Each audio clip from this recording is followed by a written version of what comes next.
We have in Germany some problems with our schools.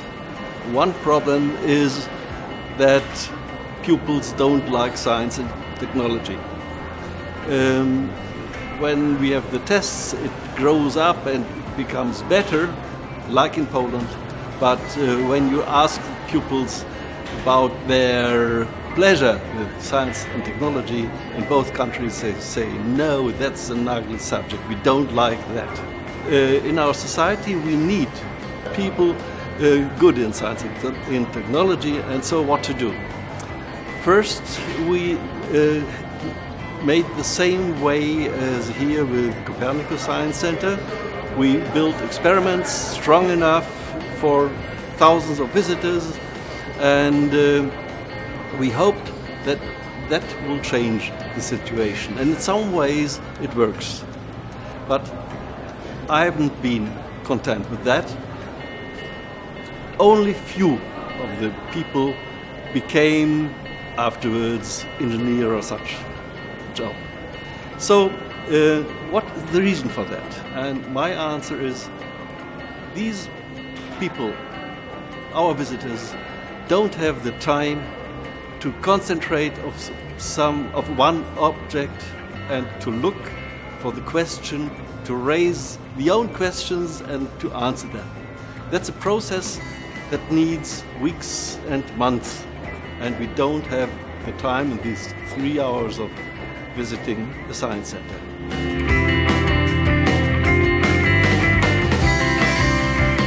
This lack became more and more clear, and in the year 2002 I was asked if not this way to provide the experiments for an open, selbstbestimmt, don't know the word, learning may be done in school. Then for schools are the institutions for society to educate. And I said, oh, I'll have a look. Maybe we can build experiments in a very simple, very cheap way, working in the primaries.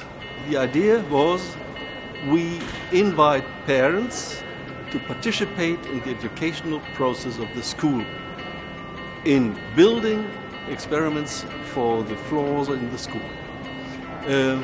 We tried out, we built some 200 experiments or so, and at the end, when we tried, do they work, are the pupils able to explain, to get the point of such an experiment, that have been 52. These 52 experiments we put together in a book. That's an instruction to build these 52 experiments. We did very deep research in that, found that the mind of the children changes. They are able to explain without any interaction with the teacher. One thing is very important. The best age is 7 years. When they are the second class of a primary, they are best. At the end of the primary, that is in Germany the grade 4, they are less able to explain. And so at the end we knew it works.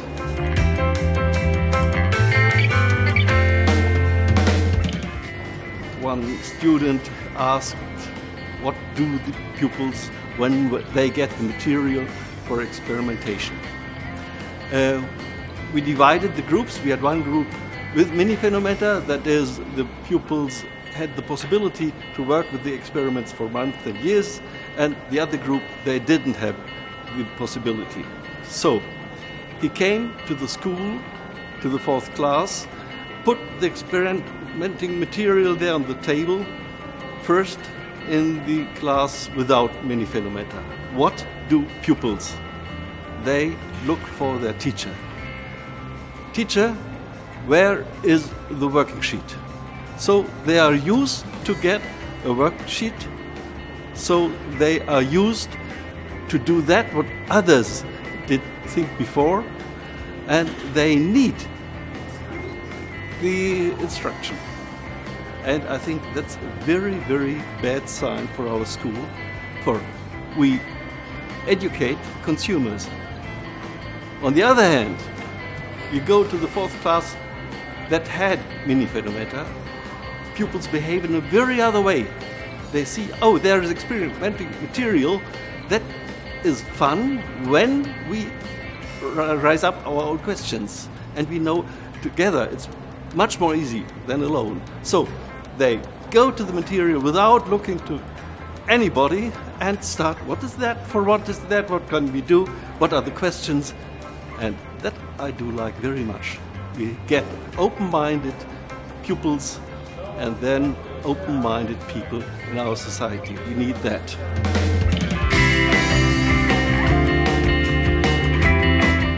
When the pupil asks, they normally know, oh, I don't know the answer very well, but okay, I will do my very best and I say things I think they are right. But, and that's in no way angenehm.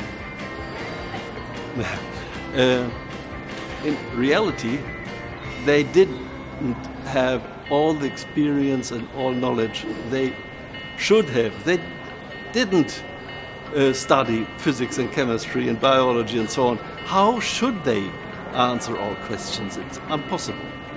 And to show that to them, we have a special part in our trainings.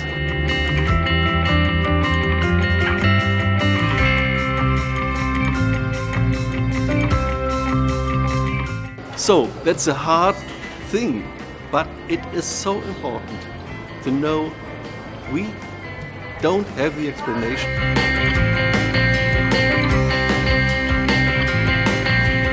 So at the end, the teacher has to know pupils do that alone in a better way than together with the teacher.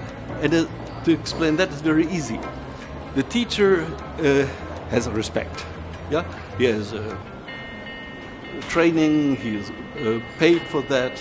And when the teacher says something that is okay and right, we have to learn that. That is school.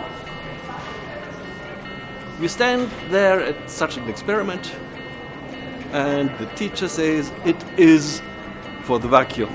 Okay, pupil says it is for the vacuum, but it's wrong.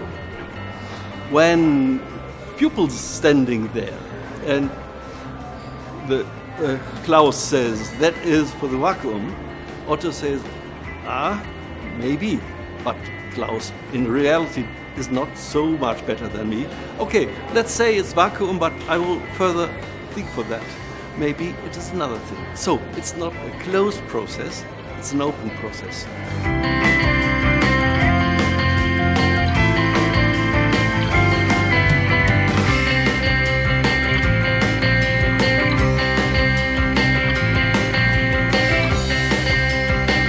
Eksponaty pomagają w realizacji tematów lekcji, ale są też wystawione w sali akurat fizycznej. Nie mamy takiej możliwości, żeby wystawić na korytarzach czy w jakimś dostępnym miejscu, tylko akurat jest to sala fizyczna, ale taki uczeń, który wchodzi chociażby nawet na lekcję albo wychodzi z tej lekcji, może podejść do tego eksponatu, chociażby przekręcić tym kółkiem twierdzenia Pitagorasa, czy na przykład użyć magnesu i zauważyć zjawisko indukcji elektromagnetycznej. Czyli te rzeczy nie są za gablotą, gdzieś zamknięte i nie ma do nich dostępu, tylko są po prostu udostępnione uczniom. Uczniowie, jeżeli coś takiego zrobią, to jest prezentowane, czują się docenieni, zauważeni, że to nie poszło na marne, prawda? Nikt tego do szuflady gdzieś tam nie schował czy wyniósł na zaplecze, tylko to jest i żyje.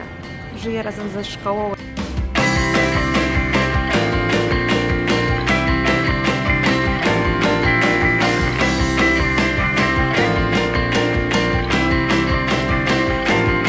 Jedną z największych trudności to chyba był sam pomysł wykonania danych przedmiotów. Były to proste prace, niby prostymi narzędziami, ale niektórzy z nas dopiero pierwszy raz w swoim życiu na przykład trzymali młotek w ręce, czy tam wiertarką coś robili. Ja bardzo jestem zafascynowany wysokimi napięciami i ogólnie elektrycznością.